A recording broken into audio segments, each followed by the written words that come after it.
बच्चों, कैसे हो आप सब। उम्मीद करता हूँ मस्त होगे, मज़े में होगे। तो बच्चों, हम आ गए हैं सर्कुलर मोशन के फोर्थ लेक्चर में। और यहाँ पे जो हम कॉन्सेप्ट डिस्कस करने जा रहे हैं वो काफ़ी इम्पॉर्टेंट कॉन्सेप्ट है। इस पे बहुत सारे न्यूमेरिकल्स पूछे जाते हैं और ये कॉन्सेप्ट यूज़ करके हम न्यूमेरिकल्स को बहुत ही आसानी से सॉल्व कर लेते हैं, बहुत ही आसानी से सॉल्व कर लेते हैं।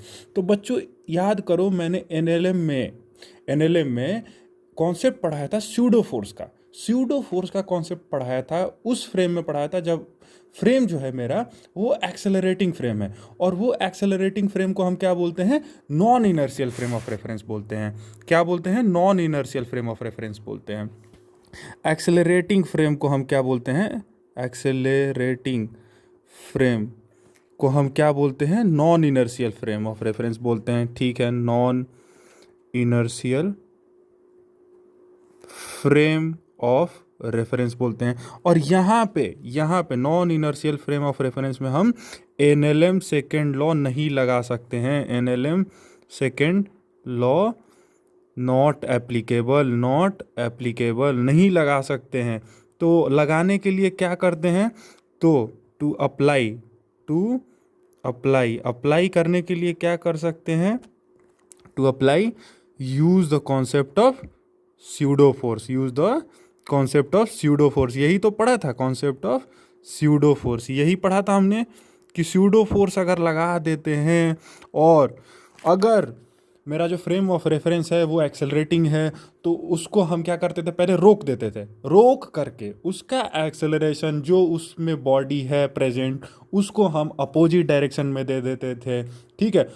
और उस ऑब्जेक्ट पे, जो ऑब्जेक्ट उस फ्रेम ऑफ रेफरेंस के अंदर है, अब वहां पे हम Newton second law of motion लगा देते थे। ठीक है। वहीं कुछ ऐसा कॉन्सेप्ट, वैसा ही कॉन्सेप्ट कुछ सेंट्रीफ्यूगल फोर्स का भी है।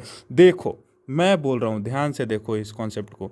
मैं बोल रहा हूं कि ये एक एक्सिस है। ठीक है, ये एक एक्सिस है। ठीक है। और मैं ले रहा हूं एक बॉक्स ऐसा। ठीक है, एक बॉक्स, ये समझ लो कि एक बॉक्स है जो इस एक्सिस के अबाउट रोटेट कर रहा है। किस एक्सिस के अबाउट? इस एक्सिस के about. This is the axis. इस एक्सिस के अबाउट रोटेट कर रहा है। किसके? एक सर्कल में। कैसा? एक ऐसा बड़ा सर्कल होगा। ठीक है, एक ऐसा सर्कल होगा। ठीक है, एक ऐसा सर्कल है, ऐसे सर्कल में रोटेट कर रहा है। अब देखो, यहाँ पे कोई एक, इसके अंदर एक बंदा खड़ा है। ठीक है। और यहाँ पे एक कॉर्नर में बॉक्स रखा हुआ है। तो अब ये बंदा, ये जो है राम है सपोज। ठीक है, राम है। और यहाँ पे ग्राउंड पे, ये है ग्राउंड, यहाँ है ग्राउंड सपोज। यहाँ पे खड़ा है श्याम खड़ा है। राम को बोला न्यूटन्स लॉ लगाने के लिए इस पे, तो इस पे लग रहा है नॉर्मल। ठीक है। इधर लग रहा है नीचे से ऊपर की तरफ नॉर्मल, इसको बोला N2, इसको बोला N1, और नीचे लग रहा है mg। ठीक है। राम ने कैसा फ्री बॉडी डायग्राम बनाया? सर, दीवार के कारण इधर लग रहा था नॉर्मल, इसको मैंने बोला N1। नीचे के दीवार के कारण लग रहा था N2, और फिर इस पे एक लग रहा था इसका ग्रेविटेशनल फोर्स mg। श्याम को बोला, श्याम ने देखो कैसा बनाया। श्याम ने बनाया सर, ये था ब्लॉक M, और ये रोटेट हो रहा है ओमेगा से। ठीक है, ये रोटेट हो रहा है ओमेगा से, तो इस पे लगा इधर की तरफ mg। ठीक है, इधर की तरफ mg, इधर की तरफ क्या लगा? N2, और इधर की तरफ तो N1 लगा ही। और N2 बराबर mg यहाँ पे इसने लिखा, क्योंकि वाई डायरेक्शन में कोई मोशन नहीं है। इसने भी क्या लिखा? N2 बराबर mg। लेकिन N1 और इधर कोई फोर्स नहीं है, तो इसने N1 को 0 लिख दिया। ठीक है। लेकिन इसने N1 को क्या लिखा? N1 जो है सेंटर की तरफ फोर्स है। तो सेंटर की तरफ फोर्स क्या होगा? मास इंटू एक्सेलरेशन टुवर्ड सेंटर। मास इंटू एक्सेलरेशन टुवर्ड सेंटर क्या लिखा है इसने? m omega square r। अगर ये डिस्टेंस यहाँ से सपोज r है तो। ठीक है। तो अब देखो, इसने इक्वेशन लिखा N1 is equal to m into A C N one is equal to mass into omega square R, इसने लिखा N one equal to zero. तो कौन सही कौन गलत? तो भैया राम गलत है, Ram is wrong because he is applying NLM in what, rotating frame which is accelerating, और उसका एक्सेलरेशन कहाँ है? सेंटर की तरफ है। तो ये बहुत इंपॉर्टेंट पॉइंट है। राम कैनॉट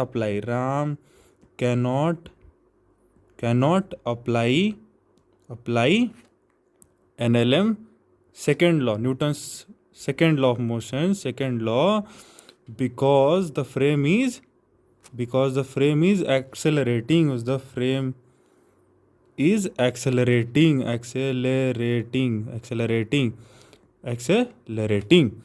तो उस केस में अगर राम को अप्लाई करना है, राम को क्या करना है? अप्लाई करना है। क्या अप्लाई करना है? Newton second law. तो क्या करना होगा उसको? राम को क्या करना होगा? राम को करना होगा इस ब्लॉक को स्टॉप करना होगा, रोक देना, स्टॉप दिस, रोक दो इसको। और इसका एक्सेलरेशन, इस ब्लॉक का एक्सेलरेशन सेंटर की तरफ कितना था? सेंटर की तरफ था सर ए सी, कितना था? Omega square R. तो यही तो मैंने बोला था पहले NLM में, जब स्यूडो फोर्स का कॉन्सेप्ट बताया था, कि जब भी कोई रोटेटिंग फ्रेम है उसको रोक दो और उसका एक्सेलरेशन जो उसके अंदर बॉडी है उसको अपोजिट डायरेक्शन में दे दो। तो मैं इस मास m को, देखो इस मास m को इधर की तरफ दे दिया, क्या दे दिया? ए सी। तो स्यूडो फोर्स कितना होगा? एफ स्यूडो फोर्स कितना होगा? Mass into acceleration A C. ठीक है, मास एक्सेलरेशन क्या है? Omega square R. ठीक है, समझ में आई बात? तो mass into acceleration omega square R दे दिया। तो अब ये राम को बोला कि लगाओ न्यूटन सेकेंड लॉ। तो न्यूटन सेकेंड लॉ राम अगर लगा रहा है अभी, after applying the pseudo force, तो देखो इसका FBD ऐसे बनेगा, इसका FBD ऐसे बनेगा, यहाँ पे लगा N2, यहाँ पे लगा N1, और यहाँ पे लगा pseudo force F, pseudo force, और नीचे की तरफ लगा था mg। ठीक है, सही है इतना? अब ये राम जो देखेगा ये ब्लॉक रेस्ट में है, तो इस पर नेट फोर्स जीरो करेगा, तो हॉरिजॉन्टल नेट फोर्स जीरो और वर्टिकल नेट फोर्स जीरो। तो लिखेगा N2 is equal to mg, और N1 is equal to pseudo force के बराबर। स्यूडो फोर्स कितना है? m omega square R. अब देखो ये दोनों मैच हो गया। ये जो राम और श्याम ने दोनों इक्वेशन लिखा था, ये राम ने लिखा था पहले और ये अब श्याम लिख रहा है, ये दोनों इक्वेशन मैच हो गया। तो कॉन्सेप्ट यही है, कॉन्सेप्ट ये है कि आपको ना पहले सिस्टम को रोक देना है। तो मैं रूल्स लिखा रहा हूँ, वो रूल्स लिखना अभी जरूरी है। तो रूल्स फॉलो करना है, रूल्स। ठीक है, तो यहाँ पे देखो मैं जो लिखा रहा हूँ इसको P में नोट करना, P पांडे पावर पॉइंट में। First stop the rotating frame.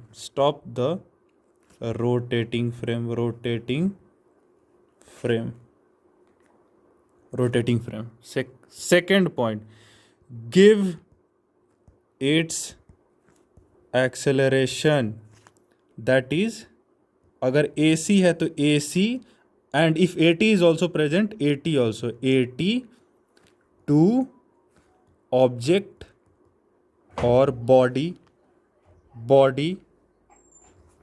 inside it in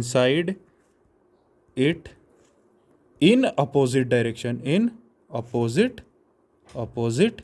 direction। ठीक है, अपोजिट डायरेक्शन में दे देना है। ठीक है, और third point, calculate pseudo force, F pseudo कैसे? मास ऑफ दैट ऑब्जेक्ट जो अंदर है, mass of that object into acceleration given to that object AC। Fourth क्या है? Apply NLM inside frame. ठीक है, इनसाइड फ्रेम, अगर ऑब्जेक्ट पे एनएलएम लगाओ, अगर if object inside it is at rest, अगर रेस्ट पे है तो क्या करोगे, समेशन ऑफ नेट फोर्स क्या करोगे, ज़ीरो करोगे। तो समेशन ऑफ नेट फोर्स क्या करोगे, एक्स डायरेक्शन में भी ज़ीरो करोगे, और summation of net force in Y direction भी क्या करोगे, ज़ीरो करोगे। ठीक है, अगर ये ए पार्ट था, अगर if object is accelerating inside frame, तो क्या करोगे, समेशन ऑफ नेट फोर्स क्या करोगे, is equal to mass into acceleration करोगे, मास इंटू एक्सेलरेशन। ठीक है, तो समेशन ऑफ नेट फोर्स अगर एक्स डायरेक्शन में लगाऊंगा तो क्या लगाऊंगा, अगर एक्स डायरेक्शन में तो मास इंटू एक्सेलरेशन इन एक्स डायरेक्शन। ठीक है, अगर मैं वाई डायरेक्शन में लगाऊंगा तो क्या लगाऊंगा, summation of net force in Y direction क्या लगाऊंगा, mass into acceleration in Y direction. समझ में आई बात इतनी? तो इतना हमने कर लिया। अगर इतना हमने कर लिया तो इस कॉन्सेप्ट को हम क्वेश्चन में यूज करके देखेंगे। ठीक है, तो अभी देखो, अ table with smooth horizontal surface is placed inside a cabin which moves in a circle of a large radius r. A smooth pulley of small radius is fastened to the table. Two masses m and 2m are placed in the inside this cabin and are connected through a string over the pulley. Initially the masses are held by the person with the strings along the outward radius, and then the system is released from rest with respect to the cabin. Find the magnitude of the initial acceleration of the masses as seen from the cabin and the tension in the string. अब देखो ये जो है, ये frame है, ये जो cabin रखा हुआ है, ये कैसे रोटेट कर रहा है, इस एक्सिस के अबाउट, इस एक्सिस के अबाउट कैसा रोटेट कर रहा है, ओमेगा से, सपोज ओमेगा से रोटेट कर रहा है। ठीक है, तो अगर ओमेगा से रोटेट कर रहा है तो ये कैसा फ्रेम ऑफ रेफरेंस है sir, non inertial frame of reference है, फ्रेम ऑफ रेफरेंस है। तो sir non inertial frame of reference है, तो इसको हम क्या करेंगे, पहले इनर्शियल फ्रेम ऑफ रेफरेंस करेंगे। उसके लिए क्या करेंगे, इसको रोक देंगे, स्टॉप दिस। ठीक है, अब रोक दिया तो हमारा काम आसान हो गया। अब देखो इसने बोला है, इसका ओमेगा दे रखा है क्या, initially the masses are held by the person, नहीं दे रखा है, तो हम अज्यूम करते हैं ओमेगा है, ये मिसिंग है क्वेश्चन में, ओमेगा से रोटेट कर रहा है। ठीक है, अब देखो, अब इस मास एमओ इस केबिन का एक्सेलरेशन किधर है, एक्सेलरेशन है सर सेंटर की तरफ था, एक्सेलरेशन केबिन का एक्सेलरेशन किधर था, सेंटर की तरफ। तो इस दोनों मास का मैं फ्री बॉडी डायग्राम, ये देखो पुली है, ये है पुली, ये जो कि हिंज्ड है टेबल पे। ठीक है, और ये सपोज मास m है, और इस पे से ऐसा ये घूमता हुआ मास है 2m। ठीक है, 2m। अब इस पूरे का एक्सेलरेशन सेंटर की तरफ था केबिन का, तो इस पे किधर लगेगा एक्सेलरेशन, इधर। इस पे भी किधर एक्सेलरेशन मिलेगा, इधर। तो स्यूडो फोर्स किधर लगेगा, इधर ही। अब स्यूडो फोर्स कितना होगा सर, मास इंटू एक्सेलरेशन, मास इंटू एक्सेलरेशन। ठीक है, इतना तो सही है। ये है स्यूडो फोर्स इस पे, एफ स्यूडो। ठीक है, इसका मास कितना है, 2m है, तो इस पर 2m इंटू AC लगेगा। सही है, इतना भी सही है। अच्छा, अब इसका फ्री बॉडी डायग्राम बनाएंगे। इस मास m का फ्री बॉडी डायग्राम, तो इस पे लगेगा इधर की तरफ कितना, टेंशन T, इधर लग रहा है pseudo force m into AC। इस पे भी लगेगा किधर, टेंशन T, इधर। टेंशन T किधर होता है, हमेशा स्ट्रिंग की तरफ होता है, पुलिंग इन नेचर। तो टेंशन लग गया, स्यूडो फोर्स लग गया। अब दोनों का मैं एक्सेलरेशन, क्योंकि एक ही स्ट्रिंग से बने हुए हैं, तो दोनों का एक्सेलरेशन क्या होगा, सेम होगा। तो इसका एक्सेलरेशन इधर A मान रहा हूँ, और इधर इसका एक्सेलरेशन इधर की तरफ A मान रहा हूँ। अब मैंने क्या बोला है, पहले बोला था कि फ्रेम को स्टॉप करो, उसके एक्सेलरेशन 0 करो, फिर सेकंड पॉइंट बोला था कि उसका एक्सेलरेशन, फ्रेम, रोटेटिंग फ्रेम का एक्सेलरेशन क्या करो, उसके अंदर में जो ऑब्जेक्ट है उसको दे दो, किस डायरेक्शन में, उसके अपोजिट डायरेक्शन में, वो भी हमने काम कर दिया। और तीसरा पॉइंट क्या गया, तीसरा पॉइंट है हमारा कि उस पर Newton second law of motion लगाओ, Newton second law of motion लगाओ। तो अगर ऑब्जेक्ट अंदर में एक्सेलरेशन ए से मूव कर रहा है तो summation of net forces is equal to mass into acceleration लगाना है। तो मैं इस पे एनएलएम लगा रहा हूँ, देखो इस पे एनएलएम मास एम पे, तो टी फोर्स एक्सेलरेशन के डायरेक्शन में, T force positive minus minus pseudo force कितना है, मास इंटू एक्सेलरेशन ए सी। हाँ तो भाई इसका ए सी कैसे लिखोगे, ए सी क्या है, ओमेगा स्क्वायर आर होगा, ओमेगा स्क्वायर आर होगा, रेडियस क्या है आर, कैपिटल आर दिया हुआ है, ओमेगा स्क्वायर कैपिटल आर, ठीक है। तो mass into omega square R capital R, ठीक है, is equal to mass into is equal to mass into acceleration, acceleration क्या है ए है, ठीक है। दूसरे वाले ऑब्जेक्ट पे लिख रहा हूँ, इस पे लिख रहा हूँ, इस पे न्यूटन सेकंड लॉ लिख रहा हूँ, तो स्यूडो फोर्स लग रहा है, स्यूडो फोर्स कितना आगे की तरफ एक्सेलरेशन के डायरेक्शन में कितना है, 2m इंटू ए सी, ए सी क्या है भाई omega square R, minus tension is equal to two mass, mass कितना 2m इंटू एक्सेलरेशन। सिंपल है, सिंपल है, मैंने क्या लगाया, समेशन ऑफ नेट फोर्स, यही तो लगा है, is equal to mass into acceleration, यही लगाया। तो ये पहला इक्वेशन है, ये है दूसरा इक्वेशन।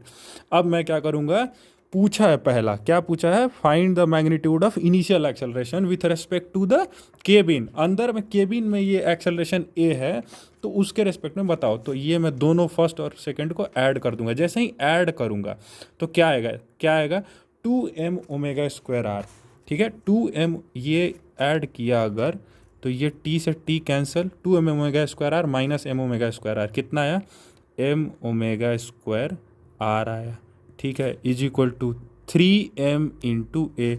तो एक्सेलरेशन कितना आ गया भैया, एक्सेलरेशन आ गया sir m omega square R by 3m, m से m गया तो कितना आया omega square R by 3, acceleration कितना आ गया ओमेगा स्क्वायर आर बाई 3। तो पहला पार्ट हमने निकाले, ये एक्सेलरेशन है किसके रेस्पेक्ट में, केबिन के रेस्पेक्ट में। क्यों, क्योंकि केबिन में जो बंदा यहाँ बैठा हुआ है वहीं ये इक्वेशंस अप्लाई कर रहा है। मैंने पहले ही बताया है कि रोटेटिंग फ्रेम को रोक करके जब हम रोटेटिंग फ्रेम को रोक करके हम जब स्यूडो फोर्स देते हैं तो ये रेस्पेक्ट किसके रेस्पेक्ट में होता है, इसके, इस बंदे के रेस्पेक्ट में, ठीक है। तो यहाँ पे ये बंदा जो है वो देखेगा कि ये एक्सेलरेशन ए, इधर एक्सेलरेशन ये ऐसे मूव कर रहा है और ये ऐसे मूव कर रहा है, ठीक है। ग्राउंड पे अगर कोई बंदा देखेगा, अगर ग्राउंड के रेस्पेक्ट में एक्सेलरेशन पूछें तो m1 का एक्सेलरेशन किधर होगा भाई, तो ग्राउंड के रेस्पेक्ट में। ये पूछा नहीं है क्वेश्चन में, फिर भी मैं बता रहा हूँ, with respect to ground, with respect to ground अगर एक्सेलरेशन पूछा जाए तो देखो, acceleration of mass with respect to cabin is equal to क्या है, acceleration of mass with respect to ground minus acceleration of cabin with respect to ground, यही होता है, यही होता है, ठीक है। तो acceleration of mass with respect to ground is equal to acceleration of mass with respect to cabin plus acceleration of cabin with respect to ground. तो acceleration of mass with respect to cabin ये A है, कितना है ए है, ए कितना निकल के आया ओमेगा स्क्वायर आर बाई 3, ठीक है, किस डायरेक्शन में था भैया, इस डायरेक्शन में था, plus acceleration of cabin with respect to ground, cabin का किधर है एक्सेलरेशन, इधर ही है, ए सी है, कितना है ओमेगा स्क्वायर आर है, तो ये कितना आ गया 3, एलसीएम ले लो, 3 + 1 4 ओमेगा स्क्वायर आर बाई 3 आया। तो ये पूछा नहीं है लेकिन ये ग्राउंड के रेस्पेक्ट में है, विथ रेस्पेक्ट टू क्या है, ग्राउंड है, विथ रेस्पेक्ट टू ग्राउंड है। समझ में आई, कॉन्सेप्ट एकदम क्लियर रखना है, कॉन्सेप्ट एकदम क्लियर है। दूसरा क्वेश्चन पूछा है, दूसरा क्वेश्चन है find the tension in the string. तो टेंशन के लिए क्या करोगे, फर्स्ट और सेकंड को सब्ट्रैक्ट कर दो, फर्स्ट और सेकंड को सब्ट्रैक्ट कर दो। कैसे सब्ट्रैक्ट करोगे, देखो, या तो इस एक्सेलरेशन को यहाँ पे ले जाके फर्स्ट वाले में रख दो तो टेंशन आ जाएगा, या तो दोनों पहले में 2 से मल्टीप्लाई करके और दोनों को सब्ट्रैक्ट कर दो, वैसे भी आ जाएगा। तो मैं क्या कर रहा हूँ कि इस वाले एक्सेलरेशन को यहाँ पे ले जाके रख दे रहा हूँ, ठीक है। तो यहाँ पे से मेरा जो टेंशन आएगा वो आएगा m omega square R plus mass into क्या है a, ठीक है। तो यहाँ से है M omega square R plus mass, ये क्या है, ओमेगा स्क्वायर आर बाई 3, ठीक है। तो यहाँ से आ गया कितना आया, 4, एलसीएम ले लो, 4m omega square R by 3। तो यहाँ से मेरा टेंशन क्या निकल के आ गया भैया, टेंशन निकल के आ गया, tension is equal to 4m omega square R by 3। तो मैंने देखो कॉन्सेप्ट सारे जो रूल्स बता रहा हूँ, ट्रिपल पी पॉइंट जो भी बता रहा हूँ वो काफ़ी इंपॉर्टेंट है, और वो ट्रिपल पी पॉइंट की वजह से आप बहुत सारे क्वेश्चंस को बहुत ही आसानी से कर लोगे। मैं बता रहा हूँ कोई भी डिफ़िकल्टी नहीं आएगी। ये देखो इतना कंसेप्चुअल क्वेश्चन है लेकिन कितना आसानी से हमने कर लिया। कुछ नहीं किया हमने, क्या किया, पहले non inertial frame of reference को इनर्शियल फ्रेम ऑफ रेफरेंस में कन्वर्ट किया। कैसे कन्वर्ट किया, ये खुद के समझने के लिए है, खुद के समझने के लिए। Non inertial frame of reference ही है, लेकिन हमें कॉन्सेप्ट यूज़ करना है स्यूडो फोर्स का, इसलिए हमें नॉन इनर्शियल फ्रेम को इनर्शियल फ्रेम बनाना है। और इनर्शियल फ्रेम बनाने के लिए उसका एक्सेलरेशन क्या करना पड़ेगा, ज़ीरो करना पड़ेगा, उसका रोटेशन रोक देना होगा। रोटेशन रोकेंगे तो जो उसका सेंट्रीपिटल एक्सेलरेशन है उसको हम क्या करेंगे, ट्रांसफ़र करेंगे। ट्रांसफ़र किसको करेंगे, जो ऑब्जेक्ट्स उसके अंदर है। जैसे ही उसको ट्रांसफ़र किया एक्सेलरेशन, किस डायरेक्शन में करेंगे, अपोजिट डायरेक्शन में, तो वहाँ से हम कैलकुलेट करेंगे स्यूडो फोर्स। स्यूडो फोर्स क्या होता है, ऑब्जेक्ट का mass into acceleration given to the object, ठीक है। तो वहाँ से कर लोगे, उसके बाद हमें Newton second laws of motion अंदर में लगा देना। अगर अंदर में ऑब्जेक्ट एक्सेलरेटिंग है, ए से एक्सेलरेशन हो रहा है, जो कि यहाँ पे ए से देखो, ये ए से एक्सेलरेट कर रहा था, तो हमने क्या किया, एनएलएम सेकेंड लॉ लगा दिया। क्या लगाया, force, simple force, net force is equal to mass into acceleration. उसके अलावा हम कुछ यूज़ ही नहीं कर रहे हैं, हर एक कॉन्सेप्ट स्टेप बाय स्टेप कर रहे हैं अप्लाई, ठीक है। हर एक कॉन्सेप्ट को हम स्टेप बाय स्टेप क्या कर रहे हैं, अप्लाई कर रहे हैं और अपना आंसर निकाल ले रहे हैं, ठीक है। ठीक है दोस्तों, तो फिर बच्चों हम अगले लेक्चर्स में मिलेंगे जहाँ पे हम पढ़ेंगे banking of roads. Banking of roads भी बहुत ही इंपॉर्टेंट कॉन्सेप्ट है, और इन्हीं फंडामेंटल कॉन्सेप्ट को यूज़ करके हम देखना उस प्रॉब्लम्स को भी बहुत ही आसानी से सॉल्व कर लेंगे। इसमें कुछ भी नया नहीं है। देखो चीज़ें अगर सीक्वेंशियली पढ़ी जाएं, अगर चीज़ें फिजिक्स में सीक्वेंशियली पढ़ी जाएं तो चीज़ें बहुत ही आसान हो जाती हैं। फालतू का इधर उधर लोग बहुत बोलते हैं फिजिक्स ये है वो है, लेकिन है नहीं, है नहीं। अगर आप चीज़ें सीक्वेंशियली पढ़ें, और मैं बता रहा हूँ जो ट्रिपल पी पॉइंट बता रहा हूँ वो चीज़ें किसी भी किताब में नहीं दी गई हैं, ये मैं बहुत सालों के एक्सपीरियंस से ये पॉइंट्स कलेक्ट करता हूँ और वो आपको मैं डिलीवर करता हूँ, और वो उससे आपका काम इतना आसान हो जाएगा, इतना आसान हो जाएगा कि आप सोच भी नहीं सकते हैं। आप चीज़ों में फंसेंगे नहीं, बल्कि चीज़ों को सॉर्ट आउट करेंगे, सॉर्ट आउट कर लेंगे, आपका थिंकिंग स्किल डेवलप हो जाएगा और आपको कॉन्फिडेंस रहेगा कि यही 4 पॉइंट्स है जो हमें ऐसे क्वेश्चंस आए तो फॉलो करने हैं, ठीक है। तो ठीक है बच्चों, मिलते हैं अपने नेक्स्ट लेक्चर में, तब तक से पढ़ते रहिए, इंजॉय करिए, मस्त रहिए, जय हिंद।